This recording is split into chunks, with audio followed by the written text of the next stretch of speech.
Global TV News Express. Nnamdi Kanu dumps plan to enter defense, insists no case against him. In business, Federal Inland Revenue Service grows tax collection to 47.39 trillion naira. On the foreign scene, Paul Biya wins controversial 8th term in office. And in sports, new captains emerge as Nigeria Sports Federation elects fresh leaders across the board. Hello and welcome to all our viewers in Nigeria and around the world to News Express on Global Television, coming to you live from the nation's capital, Abuja. I am Mukhtar Kasim.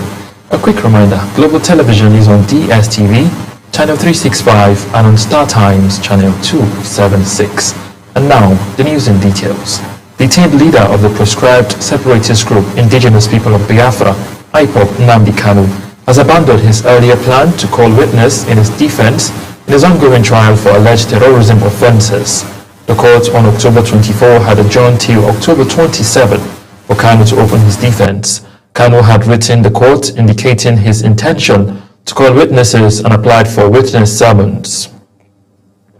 Away from that, the Health Services and Environmental Secretariat of the Federal Capital Territory Administration has intensified advocacy and filed activities across city to ensure that every child is protected against preventable diseases. This was disclosed in a statement signed by Bola Ajao, Special Advisor on Media to the Mandate Secretary of the Health Services and Environmental Secretariat of the Administration, Dr. Adedolakbo Fashawe. Fashawe had emphasized the importance of compliance with ongoing immunization campaign, Measles Rubella under the Child Rights Act 2003. And now to electoral matters, where the Independent National Electoral Commission INEC says it will conduct the forthcoming elections, Anambra State governorship election, in 5,718 out of the 5,720 polling units across the state. The information was released by Dr. Kenneth Ikeagu, the National Commissioner supervising Anambra State and the chairman of the INEC Tender Board Committee, during a readiness assessment visit by a delegation from the INEC headquarters in Abuja. Ikeagu said the Commission has achieved 99% operational preparedness for the November 8, 2025 governorship election in Anambra State. The Federal Capital Territory Minister Nyesom Wike has arrived in Dubai for the 2025 Asia-Pacific Cities Summit and Mayors Forum this week. This is contained in a statement issued by the Minister's Senior Special Assistant on Public Communications and Social Media, Larry Olayinka. Wike was received by the Consulate General of Nigeria in Dubai, Zayano Ibrahim, as well as officials of the Federal Capital Territory Administration who had earlier arrived. In the meantime, the Federal Capital Territory High Court in Maitama, Abuja, has adjourned the hearing of a preliminary objection filed by Senator Natasha Akpoti-Uduaghan in a trial for alleged defamation of the Senate's President, Godswill Akpabio, and former Kogi State Governor, Yahaya Bello, till December 1st. The trial judge, Justice Chizoba Oji, fixed a date after the prosecuting counsel, David Kaswe, informed the court that although the matter was scheduled for a hearing of the objection, the prosecution had been unable to serve its response on the defense. Kaswe, however, noted that the response had been filed with the court. Courts in Kaduna State were shut down today, Monday, as the judiciary staff of Nigeria began an indefinite strike to press home several demands, including the implementation of financial autonomy for the judiciary.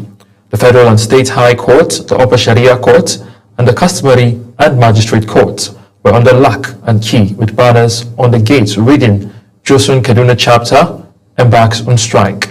The union said that industrial action was due to the state government's failure to respond to multiple correspondences, including a demand letter dated September 1st and an ultimatum letter dated October 9, 2025.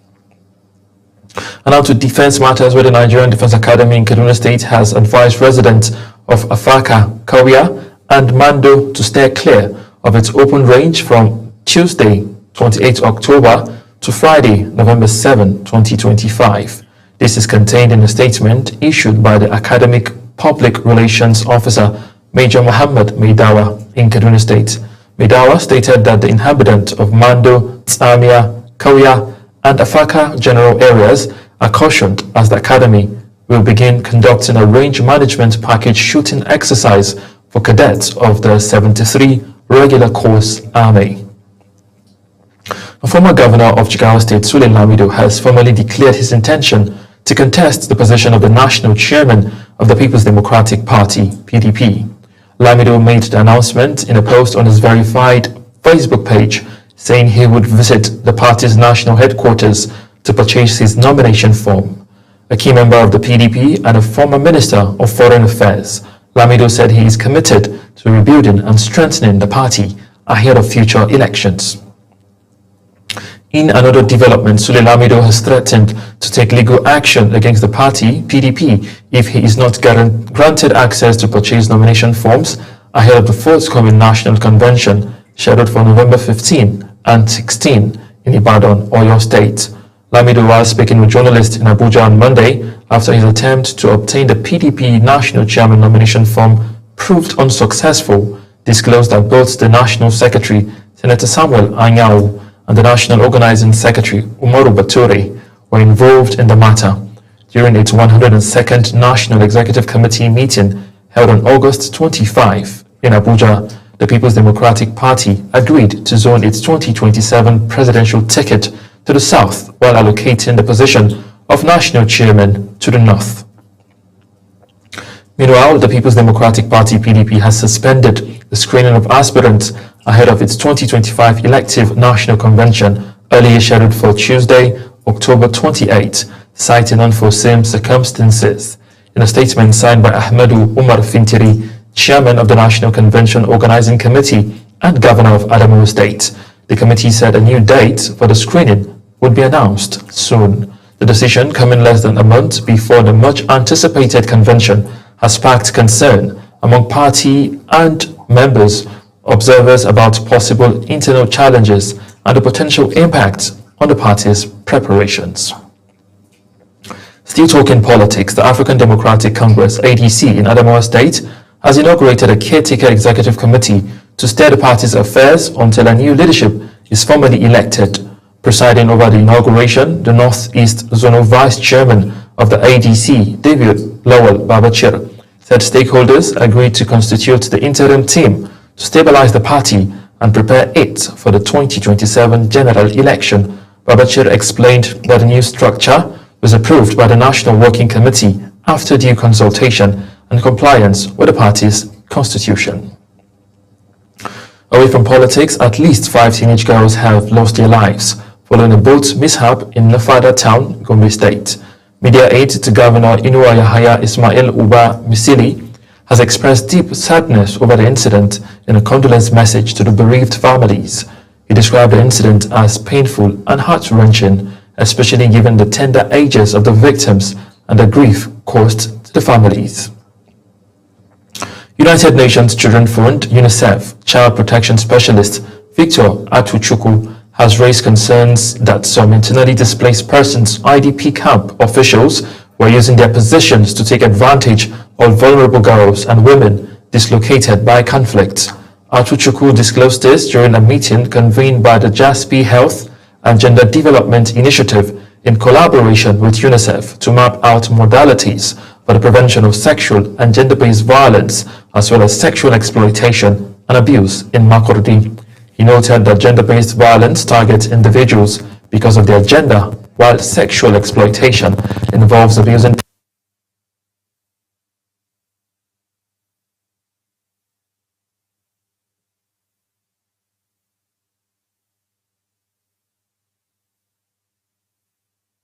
Let me just leave it. Okay. Yes.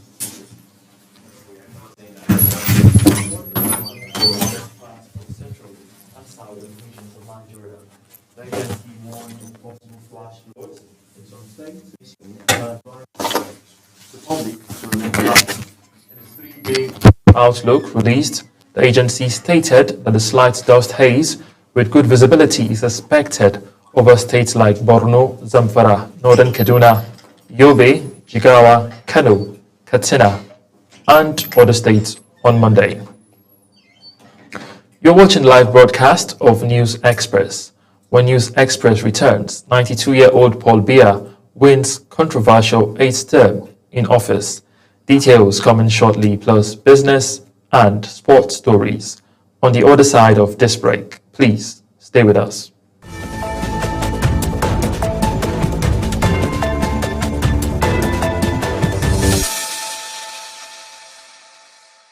You're welcome back from that break. If you're just tuning in, this is the live broadcast of News Express on Global Television, coming to you live from the nation's capital.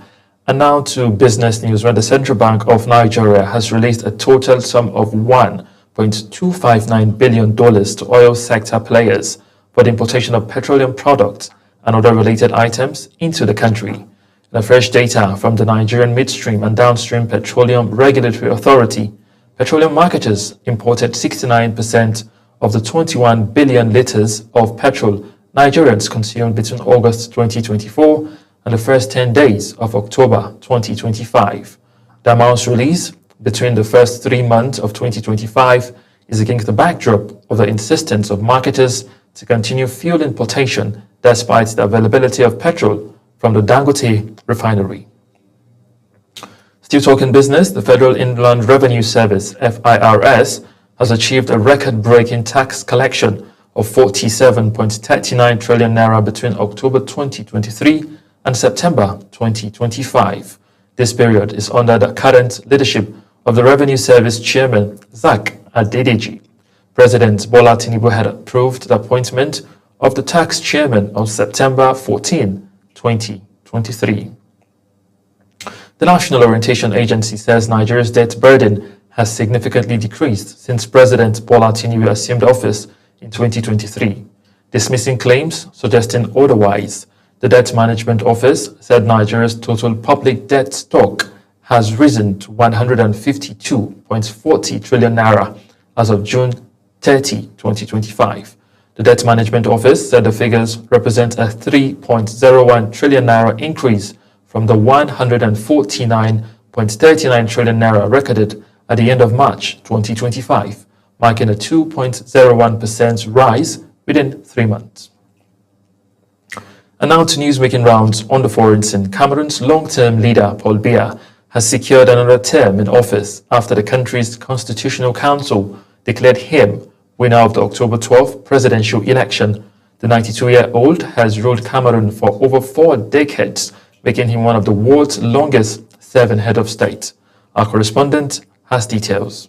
According to the Constitutional Council, President Biya won 53.7% of the vote, while his main challenger, Issa Chiroma Bakare, came second with 35.2%. In accordance with the provisions of the Constitution and following the completion of the national vote count, the Constitutional Council hereby declares that the candidate, Paul Biya, has obtained the majority of the votes cast.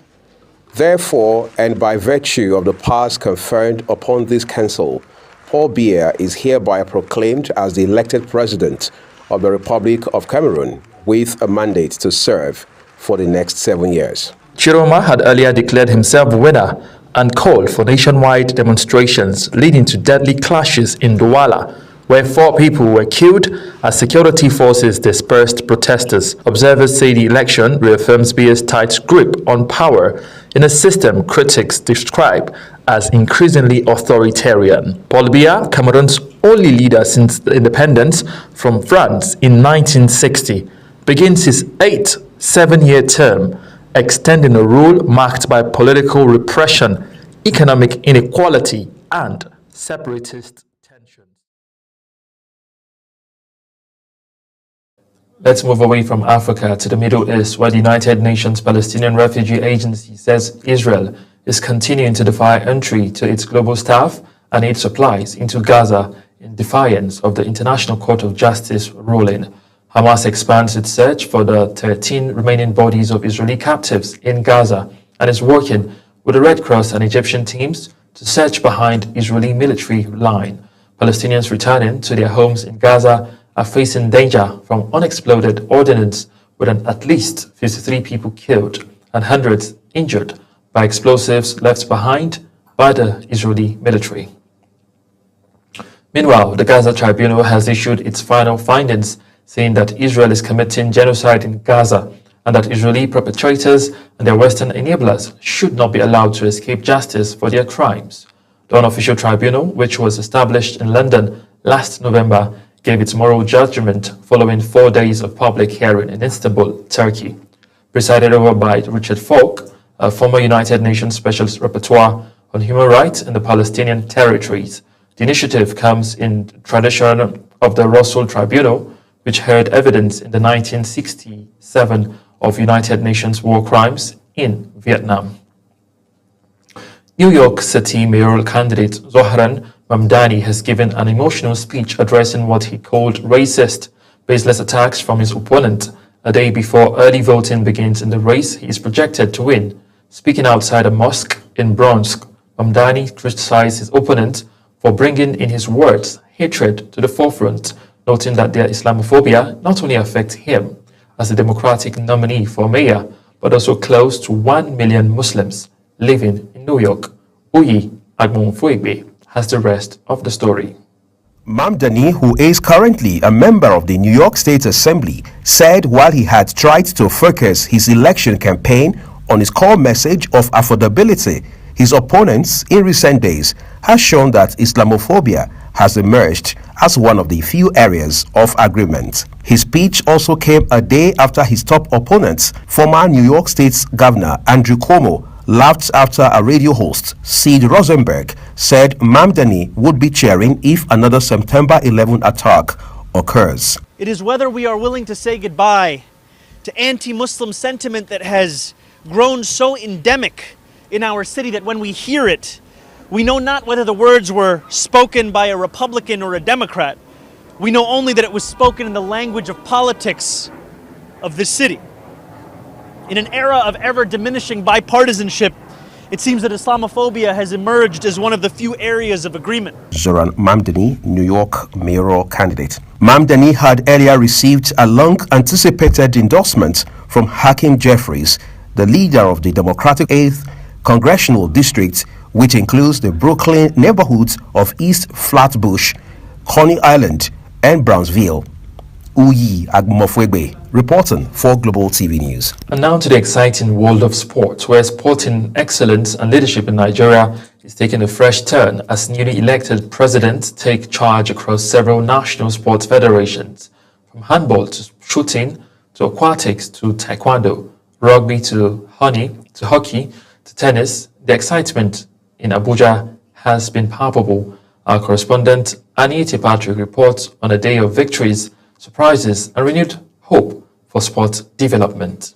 At the indoor sports hall of the Moshood Abiola National Stadium, Abuja, elections into various sports federations have produced a new set of leaders. Customs Controller General Adewale Adeniyi now heads the Wrestling Federation, while Olympic champion Daniel Igali remains on board. Rugby President Dr. Ademola Are keeps his seat, and Senator Obinna Ogba takes over traditional sports leadership in a surprise upset. I am going to be working with the right set of people. So I am not going to be starting on ground zero. And I still have him in the board. We have a couple of other people who are similarly very, very experienced, and they are going to bring their weight of experience into the game. Coming around once again can be very challenging, and it shows that I am going to be more responsible in discharging the duties, and definitely not to disappoint the confidence reposed in me for the second time. Meanwhile, Commodore Mohammed Shetima takes charge of the Shooting Federation after defeating the incumbent. The story was different in handball, as the chairman, Kogi State Handball Association, Jubril Seidu, emerged as president-elect of the Handball Federation of Nigeria. The Shooting Federation appears to be a broken home. So my first priority will be to mend fences, to bring everybody together so that we can move the Shooting Federation for our collective successes. All we owe the handball family is to ensure that dividends of good handball delivery is what we owe them, and we are sure to have that. For aquatic sports, a new wave has already begun to rise as Donko Chamberlain, a grassroots sports advocate, now pilots the affairs of Nigerian aquatics Federation. He promises to create more opportunities for young swimmers and boost Nigeria's presence in international competitions. In taekwondo, all cheers, no contest, renowned sports administrator and pioneering practitioner Tayo Kubrat Popola emerged as president unopposed. Stakeholders believe her leadership will restore stability after turbulent years in the sport. Fresh faces are stepping up, as well as former Delta Speaker Victor Ochei won all available votes to become Tennis Federation President, while Simon Nkom retained his seat as Hockey Federation President, riding on what supporters describe as an impressive first time. From victories to lessons learned, the inauguration of Federation President signals a fresh playbook for Nigerian sports. The coming years will reveal whether these new captains can deliver medals, sponsorship, and lasting development. Anie T. Patrick, reporting for Global TV News. Now, it was a day of celebration in Abuja as the FCT Golf chapter joined millions across the country to commemorate Nigeria's 65th independence anniversary with a special golf tournament and cultural reception. Our sports correspondent, Samuel Odi, will bring us details of that report in our subsequent bulletin. The Sports Writers Association of Nigeria, SWAN, led by its national president, Isaiah Benjamin, has held a Thanksgiving service at the City of Refuge International Church, Abuja, in commemoration of SWAN at 60 Diamond Jubilee. Anita Patrick has details. As the activities marking the SWAN at 60 commences, the national president said it was good to start with prayers for a successful outing owing to the challenges so far. He added that this milestone in SWAN only signifies greater days ahead of the association. We are celebrating our 60th anniversary. We were established in the year 1964. We were 60 last year and we thought to celebrate it. We have come to understand that there is nothing that we do without giving thanks to God. And because we know that it's God that is the doer of all things, He has kept the association for this past 60 years, and to God alone be all the glory. Commending the association, the cleric at the church prayed for the body, urging them to do more in nation building. Anie T. Patrick, reporting for Global TV News. News Express comes to an end. Here is a recap of our top stories. On Global TV News Express, detained leader of the proscribed separatist group, Indigenous People of Biafra, IPOB Nnamdi Kanu, has abandoned his earlier plan to call witnesses in his defense in his ongoing trial for alleged terrorism offenses. In business, the Federal Inland Revenue Service, FIRS, has achieved a record-breaking tax collection of 47.39 trillion naira between October 2023 and September 2025. And from the foreign scene, we brought to you that Cameroon's long-time leader, Paul Biya, has secured another term in office after the country's Constitutional Council declared him winner of the October 12th presidential election. And in sport, sporting leadership in Nigeria is taking a fresh turn as newly elected president take charge across several national sports federations. That's it on News Express. Here's a quick reminder that Global Television is on